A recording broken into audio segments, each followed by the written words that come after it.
નમસ્કાર વિદ્યાર્થી મિત્રો, સ્વાગત છે આપ સૌ વિદ્યાર્થી મિત્રોનું. મિત્રો, સંસાર એટલે પરીક્ષા. ભણતી વખતે જેટલી પરીક્ષા નહોતી આવતી એટલી પરીક્ષા ભણી લીધા પછી હવે આવે છે. આપ સૌ વિદ્યાર્થી મિત્રો પણ હાલ અભ્યાસ કરી રહ્યા છો, પરંતુ અત્યારે તમે જે સમસ્યાનો સામનો કરી રહ્યા છો તો સાવધાન થઈ જજો દોસ્તો. આવનારા સમયમાં તમે જ્યારે તમારું સાંસારિક જીવન જીવશો તો આના કરતા પણ વધારે પરીક્ષાઓ તમારે આપવાની રહેશે. જ્યારે સાંસારિક જીવનની અંદર આપણે જીવન જીવી રહ્યા હોઈએ તો ડગલે ને પગલે આવી અનેક પરીક્ષાઓ આવતી હોય છે. જેવી રીતે તમે અત્યારે આ પરીક્ષાઓનો સામનો કરો છો આ કોરોનાની વિકટ પરિસ્થિતિમાં, આપ સૌ વિદ્યાર્થી ઘર બેઠા અભ્યાસ કરીને આ સમસ્યાની સામે લડી રહ્યા છો, આવી જ રીતે સાંસારિક જીવન જ્યારે સમય જીવવાનો વારો આવશે ત્યારે એ સમયે પણ જે પરીક્ષાઓ આવશે એમાં પણ મક્કમ રહીને દ્રઢ મનોબળ સાથે આપણે આગળ વધીશું તો 100% આપણી લાઈફ આપણને સફળતા તરફ લઈ જશે. આ સાથે અભ્યાસની શરૂઆત કરીએ મિત્રો. માં સરસ્વતીને વંદન. ધોરણ 11 કોમર્સ, વિષય આંકડાશાસ્ત્ર, પ્રકરણ નંબર 2, માહિતીનું નિરૂપણ. આપણે આ અગાઉ લેક્ચર નંબર 21 માં આપણે આવૃત્તિ વિતરણના દાખલાઓ જોતા હતા. આજે પણ આપણે આવૃત્તિ વિતરણના દાખલાઓમાં 1.12 નંબરની રીત એટલે કે આવૃત્તિ વિતરણ ઉપરથી પ્રશ્નોત્તરી કઈ રીતે આપણે એનો જવાબ આપી શકીએ. આપણી પાસે માહિતી હોય, જે એકત્રિત કરેલી માહિતી છે એ માહિતીને આપણે આવૃત્તિ વિતરણમાં દર્શાવીએ અને એ આવૃત્તિ વિતરણ ઉપરથી આપણે જુદા જુદા પ્રશ્નોના જવાબ કઈ રીતે આપી શકીએ એ આપણે આ લેક્ચર અંતર્ગત શીખવાના છીએ. તો ચાલો મિત્રો રકમ જોઈએ. મિત્રો, અહીંયા જે રકમ આપવામાં આવી છે એ રકમ ટેક્સ્ટ બુકમાં, ઉદાહરણમાં કે સ્વાધ્યાયમાં નથી. એટલે તમારે અહીંયા આપેલી રકમને સમજવાની છે.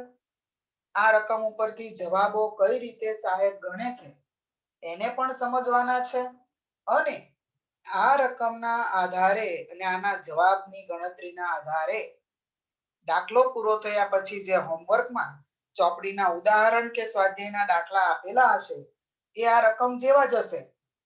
એટલે તમારી બુદ્ધિ શક્તિથી એને ગણવાના છે. હા, જ્યાં સમજ નહીં પડે ત્યાં હું તમને ચોક્કસ એ દાખલાઓ સમજાવવાના પ્રયાસ કરીશ. ફરી એક વખત, આ રકમ ટેક્સ્ટ બુકમાં નહીં હોય એટલે આ રકમને અહીંયાથી જ તમારે સમજવાની રહેશે. અંગ્રેજીના 100 ગુણના પ્રશ્નપત્રમાં 60 વિદ્યાર્થીએ જે ગુણ મેળવેલા છે એ નીચે પ્રમાણે છે. અહીંયા 60 વિદ્યાર્થીને મળેલા ગુણ છે. પછી એવું કીધું છે કે માહિતી પરથી 10 વર્ગ લંબાઈ લઈ એક આવૃત્તિ વિતરણ બનાવો. એટલે કે વર્ગો બનાવવાના છે જેનો ગેપ 10-10 નો હોવો જોઈએ. એ આવૃત્તિ વિતરણ ઉપરથી થી ઓછા અને થી વધુ પ્રકારનું સંચય આવૃત્તિ વિતરણ મેળવો. આ બંને કામ આપણે આગળના દાખલાઓમાં શીખી ગયા છીએ. એટલે આજે આપણે રિવિઝન કરીશું. આવૃત્તિ વિતરણ પણ બનાવીશું, એના આધારે થી ઓછા અને થી વધુ પણ મેળવીશું. એક પ્રકારનું રિવિઝન થઈ જશે. હવે સવાલના જવાબ પૂછતા પહેલા એ લોકો થોડીક માહિતી આપણને આપે છે કે જો ઉત્તીર્ણ થવાનું ધોરણ ઓછામાં ઓછા 40 માર્ક્સ હોય, બીજું 50 અને તેથી વધુ ગુણ પ્રાપ્ત કરે તો એને બીજો વર્ગ એટલે કે સેકન્ડ ક્લાસમાં મૂકવામાં આવે. તેમજ 60 થી વધુ ગુણ પ્રાપ્ત કરે તો એને ફર્સ્ટ ક્લાસ પ્રથમ વર્ગમાં મૂકવામાં આવે. તો સંચય આવૃત્તિ વિતરણ પરથી નીચે આપેલા પ્રશ્નોના જવાબ આપો. 3 કન્ડિશન આપી છે. વિદ્યાર્થી 40 માર્કે અહીંયા પાસ થાય છે. બીજું, 50 થી વધુ માર્ક્સ લાવે અને 60 સુધી માર્ક્સ હોય તો એ મિડલ ક્લાસમાં આવે છે અને 60 થી સારા માર્ક્સ લાવે 60 થી ઉપર તો એ ફર્સ્ટ ક્લાસ પ્રાપ્ત કરે છે. આમ 3 કેટેગરી પાડવામાં આવી છે. સવાલ એવો પૂછ્યો છે કેટલા વિદ્યાર્થી ઉત્તીર્ણ થતા નથી. સાંભળજો મિત્રો, ઉત્તીર્ણ થતા નથી એટલે નાપાસ થાય છે એમ પૂછ્યું. તો નાપાસ ક્યારે થાય? 40 થી ઓછા માર્ક્સ હોય ત્યારે. એ આપણે દાખલો વખતે સમજી લેશું. કેટલા વિદ્યાર્થી અંગ્રેજીમાં બીજા વર્ગમાં ઉત્તીર્ણ થાય છે? બીજો વર્ગ એટલે તો કે 50 અને 60 ની વચ્ચે માર્ક્સ લાવનારા વિદ્યાર્થીઓ બીજા વર્ગમાં કહેવાય. એવી જ રીતે કેટલાક વિદ્યાર્થી અંગ્રેજીમાં પ્રથમ વર્ગમાં ઉત્તીર્ણ થાય છે? એટલે કે કેટલા વિદ્યાર્થીઓ ફર્સ્ટ ક્લાસ લાવે છે? તો કે 60 થી વધુ ગુણ પ્રાપ્ત કરે છે એવા બધા જ વ્યક્તિ પ્રથમ વર્ગમાં આવે છે. ચાલો મિત્રો, હવે આગળ વધીએ. સૌથી પહેલા આપણે આ રકમ ઉપરથી 10 ના વર્ગ વાળું આવૃત્તિ વિતરણ તૈયાર કરવાનું છે. ખાસ ધ્યાન આપજો, સૌથી નાની કિંમત અને મોટી કિંમત પહેલા ચેક કરવી પડશે. n એટલે 60 વિદ્યાર્થી, નાનામાં નાની કિંમત 8 અને મોટામાં મોટી કિંમત આવશે 79. હવે તમને ખબર છે કે 8 અને 70 વચ્ચેનો ગેપ જાજો છે. 70 જેવો ગેપ હોય તો આપણે 10 નો ગેપ લેવો પડશે. 10 ની વર્ગ લંબાઈ લેવાની છે એવું પણ આવૃત્તિ વિતરણમાં આપણને કહેવામાં આવ્યું છે. તો વર્ગ લંબાઈ 10 લઈને બે રીતે વર્ગો બનાવી શકાય. અહીંયા દોસ્તો વર્ગોની કોઈ સ્પષ્ટતા કરી નથી કે નિવારક બનાવવા કે અનિવારક. અગાઉ આપણે આગળના લેક્ચરોમાં નિવારક અનિવારક સમજી ચૂક્યા છીએ. આજે હું ફરી પાછું સમજાવું છું, ધ્યાન આપજો. કોષ્ટક તૈયાર કરેલું છે. પહેલા ખાનામાં ગુણ એટલે કે વર્ગો, બીજા ખાનામાં આવૃત્તિ ચિહ્નો અને ત્રીજા ખાનામાં વિદ્યાર્થીની સંખ્યા એટલે કે આવૃત્તિ ચિહ્નો ગણીને જે આવૃત્તિ આવે તે. હવે આપણે વર્ગો બનાવવા છે તો બે પ્રકારના વર્ગો અહીંયા આપણી પાસે બનશે. એક અનિવારક અને બીજા નિવારક. અહીંયા કોઈ સ્પષ્ટતા નથી કરી એટલે બંનેમાંથી તમે ગમે તેને લઈ શકો, પરંતુ ચિહ્નોમાં ભૂલ ન થાય એટલા માટે આપણે અનિવારક વર્ગો વધારે સ્વીકારવાના. કેમ? તો કે જુઓ, નાનામાં નાનું મૂલ્ય 8 છે એટલે પહેલો વર્ગ બને 0 થી 9, પછી 10 થી 19, 20 થી 29, આમ અંતિમ વર્ગ કેટલો? તો કે ભાઈ મહત્તમ મૂલ્ય 79 આવી જાય ત્યાં સુધી. હવે અનિવારક અને નિવારકમાં ફેર શું? તો કે અહીંયા જુઓ, બધા વર્ગમાં ઉર્ધ્વ સીમા હોય ને એનું નિવારણ નીચેના વર્ગમાં થાય. એટલે કે 10 નું આવૃત્તિ ચિહ્ન 0 થી 10 માં ન પડે પરંતુ 10 થી 20 માં પડે. એવી રીતે 40 નું આવૃત્તિ ચિહ્ન અહીંયા 40 થી 50 માં આવે એટલે ઉપરના 40 ખાલી 100 પીસના છે. હવે જ્યારે આપણે ચિહ્નો પાડતા હોઈએ ત્યારે કદાચ ભૂલાઈ ગયું અને 40 નું ચિહ્ન 30 થી 40 માં પડી જાય તો ભૂલ પડે ને મિત્રો. એટલે નિવારક વર્ગો આપણે લેવાના નથી. હા, તમને રકમમાં ચોખવટ કરેલી હોય કે નિવારક પ્રકારનું આવૃત્તિ વિતરણ બનાવો તો ફરજિયાત નિવારક વર્ગો લેવા પડે, પરંતુ કોઈ સ્પષ્ટતા કરેલી નથી. આવા સમયે તમે બંનેમાંથી તમારી અનુકૂળતા પ્રમાણે તમે વર્ગો ડિસાઈડ કરી શકો. અહીંયા આપણે અનિવારક પ્રકારના વર્ગો ચોઈસ કરીશું. એટલે 0 થી 9, 10 થી 19, 20 થી 29. બરાબર મિત્રો? ફરી એકવાર, સર આ વર્ગો કેવી રીતે બન્યા? તો જુઓ, નાનામાં નાનું મૂલ્ય કેટલું? 8.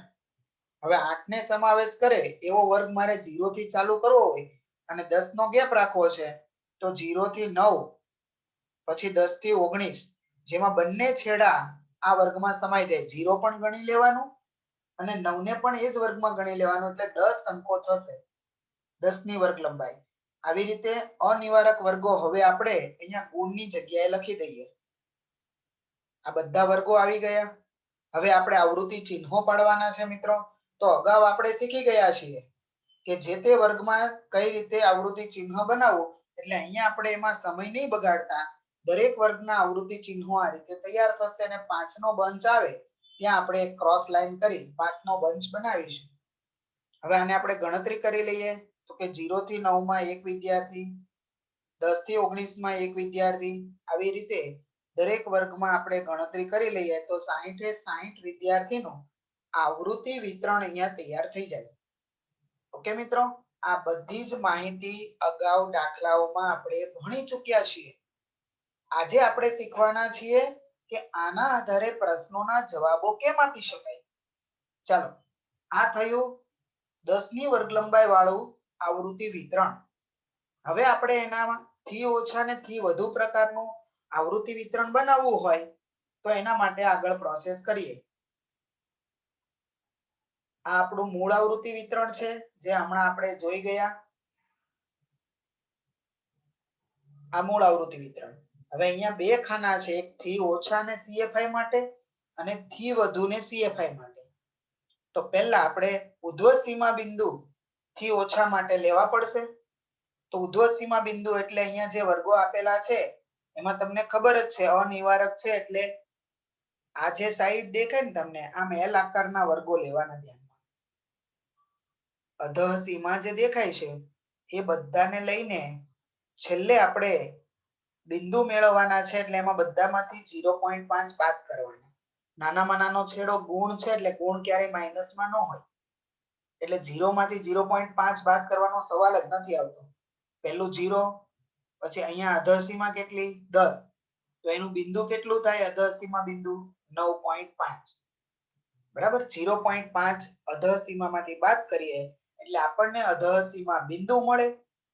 એવી જ રીતે ઉધ્વ સીમા જે હોય એમાં 0.5 ઉમેરીએ તો આપણને મળે ઉધ્વ સીમા બિંદુ. ઓકે દોસ્તો, ચાલો અહીંયા આપણને આ જે બિંદુઓ મળે છે એ આપણે લખી દીધા બધા. હવે સંચય આવૃત્તિ મેળવવા માટે જુઓ, પહેલું 0 થી ઓછા ગુણવાળા વિદ્યાર્થી કેટલા? તો કે 0 થી 9 ગુણ પ્રાપ્ત કરે ને એવા એક છોકરો, પણ 0 થી ઓછા હોય એવો એક પણ વિદ્યાર્થી નથી એટલે 0.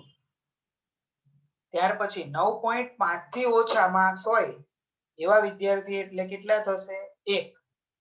તો હવે તમને ખબર પડી ગઈ હશે CFI માં શું કરવાનું છે આપણે ઉમેરતા જવાનું ઉમેરતા જવાનું ઉમેરતા જવાનું. જો સમજાવું, આ 0 છે એમાં 1 ઉમેરી દો એટલે અહીંયા આવે 1. 1 માં ફરી પાછો આ 1 ઉમેરો એટલે કેટલા થશે 2. 2 વત્તા 11 13, 13 વત્તા 12 25, 25 વત્તા 11 36. આ રીતે સંચય આવૃત્તિ મેળવવાનું આપણે અગાઉ શીખી ગયા છીએ એટલે અહીંયા આપણે ઝડપથી આગળ વધીશું. હવે થી વધુ પ્રકારનું સંચય આવૃત્તિ વિતરણ મેળવીએ.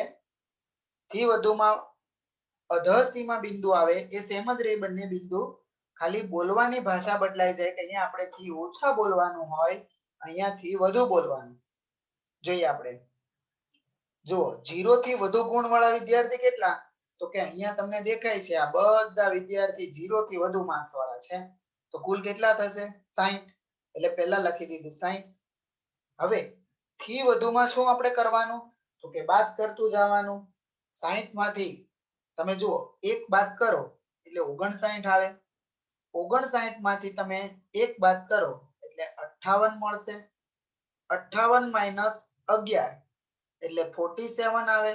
47 માંથી બાદ કરીએ 12 એટલે આપણને મળે 35.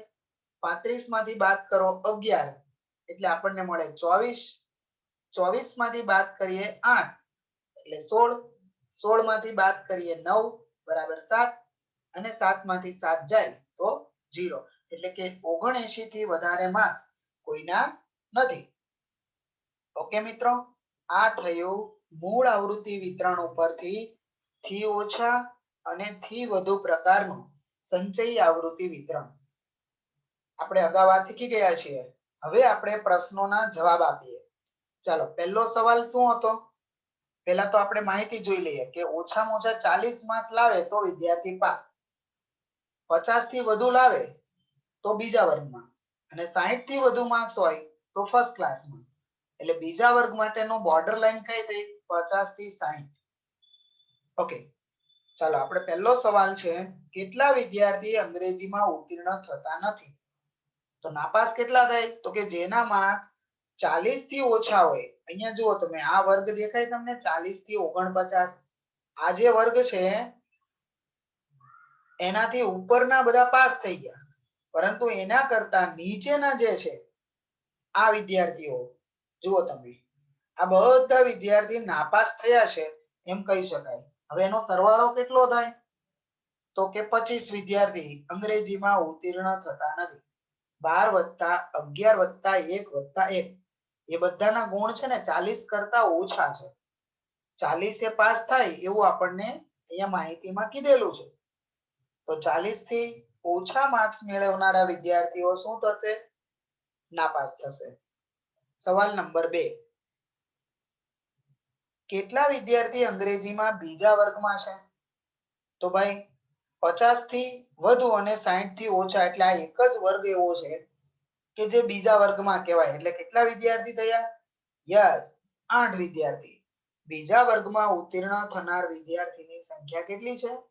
8. ત્યાર પછી મિત્રો, કેટલા વિદ્યાર્થી અંગ્રેજીમાં પ્રથમ વર્ગમાં ઉત્તીર્ણ થાય છે? તો જુઓ, પહેલો વર્ગ એટલે 60 થી વધુ. 60 થી વધુમાં કીધું નથી એટલે છેલ્લે સુધીનું બધું લઈ લેવાનું. તો આ 9 અને આ 7 એવા વિદ્યાર્થી છે જેના માર્ક્સ 60 થી વધુ છે, જેને ફર્સ્ટ ક્લાસમાં લઈ શકાય. તો સરવાળો કરીએ તો કેટલા આવશે? 16 વિદ્યાર્થી. પ્રથમ વર્ગમાં ઉત્તીર્ણ થનાર વિદ્યાર્થીની સંખ્યા 16 થશે. આમ આવૃત્તિ વિતરણના આધારે દરેક વિદ્યાર્થી પ્રશ્નોના જવાબ આપી શકે છે. ઓકે મિત્રો, તમને આ દાખલો સમજાઈ ગયો હશે? હજુ પણ ન સમજ પડે તો તમે નીચે ડિસ્ક્રિપ્શન બોક્સમાં જઈને અથવા નીચે કોમેન્ટ બોક્સમાં જઈને તમે સવાલ પૂછી શકો છો, અને જ્યારે પણ રિવિઝન લેક્ચર આવશે ત્યારે પણ હજુ તમને આવા દાખલાઓની સમજ આપવામાં આવશે. આ સાથે આ અભ્યાસ પૂરો થયો. આના જેવા 2 દાખલાઓ પ્રેક્ટિસમાં તમને આપવામાં આવે છે. સ્વાધ્યાય 2 માં જશો એટલે વિભાગ F નો દાખલા નંબર 1, ઉદાહરણ નંબર 13, આ બેનો તમારે ખૂબ ઝીણવટપૂર્વક અભ્યાસ કરવાનો છે. થોડો પ્રયાસ તમારે તમારી જાતે, તમારી માનસિક બુદ્ધિનો ઉપયોગ કરીને તમારી જાતે આને ઉકેલ લાવવાનો પ્રયત્ન કરવાનો છે. રસ્તો મેં તમને બતાવી દીધો છે કે આ રીતે દાખલાને ગણી શકાય અને એના સવાલના જવાબો આપી શકાય. આ સાથે આજનો અભ્યાસ પૂરો કરીએ. આપ સૌ વિદ્યાર્થી મિત્રોનો ખૂબ ખૂબ આભાર. Thank you very much.